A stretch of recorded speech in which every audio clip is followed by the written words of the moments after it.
Bisnis Fakultas Universitas Ekonomi dan Nasional Bisnis UNAS, Universitas Kumba Nasional Digdo atau UNAS Wiseso, Jakarta, dituduh Kumba melakukan Digdo Wiseso yang plagiarisme karya dituding tulis. mencatut nama Kumba sejumlah disebut dosen. melakukan plagiarisme berat. Halo, sebelumnya perkenalkan nama aku Nur Aziza dengan NIM 202412105 dari program studi S1 Akuntansi semester 2 kelas paralel. Di sini aku akan membahas mengenai skandal yang baru-baru ini menggemparkan dunia pendidikan di Indonesia.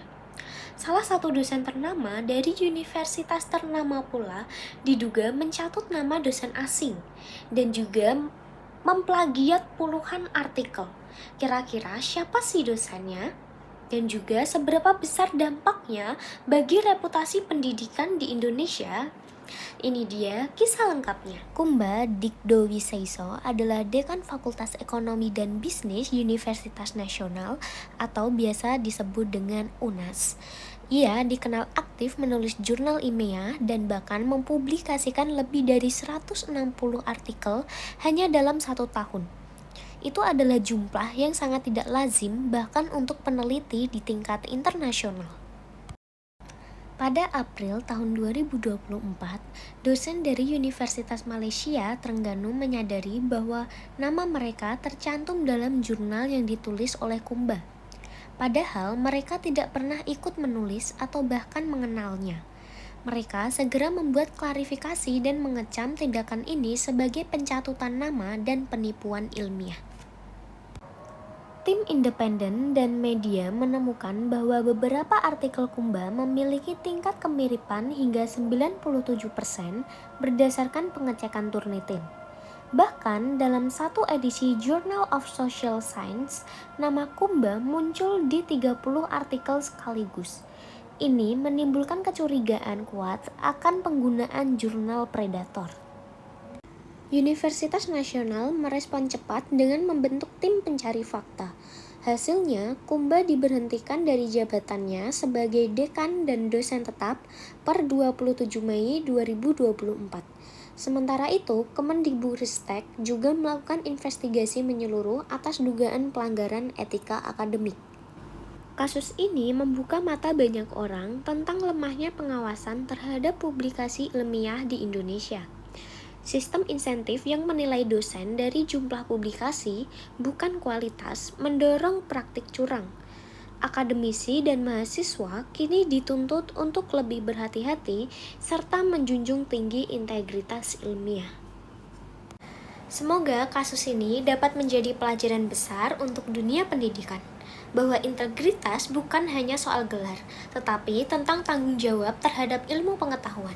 Jangan sampai kita mencetak gelar lebih penting daripada mencari sebuah kebenaran.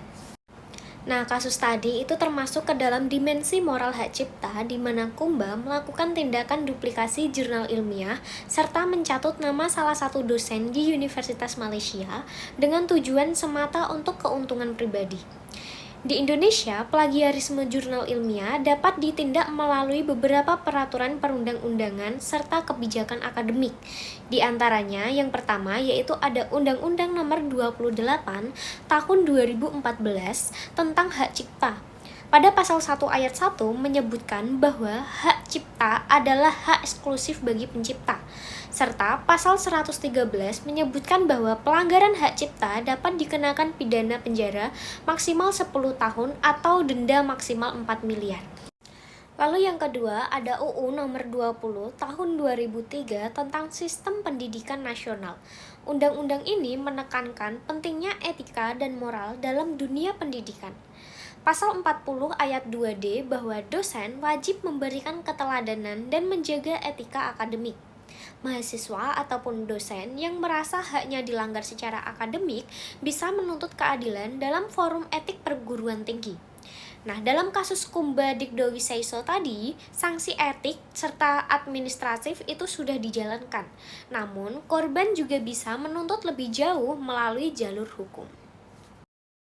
Agar di kemudian hari kita dapat terhindar dari masalah etika seperti tadi, kita dapat menerapkan beberapa perilaku terpuji sejak dini. Di antaranya, yang pertama, kita harus menjunjung tinggi kejujuran akademik. Integritas itu dimulai dari diri sendiri. Kita harus hanya menyampaikan ide dan karya yang benar-benar berasal dari usaha kita sendiri. Lalu yang kedua, kita harus selalu mengutip dan memberi pengakuan yang jelas karena memberi kredit adalah bagian dari etika ilmiah. Contohnya, kita saat menyusun jurnal, kita harus memberikan daftar pustaka yang lengkap. Lalu yang ketiga, kita dapat menggunakan alat deteksi plagiarisme seperti Turnitin karena lebih baik mencegah daripada mempermalukan diri sendiri. Mungkin cukup itu saja pembahasan dari saya. Kurang lebihnya mohon maaf apabila ada kesalahan dalam berita yang saya sampaikan. Tolong dimaafkan dan tolong diberikan koreksi. Saya akhiri. Wassalamualaikum warahmatullahi wabarakatuh.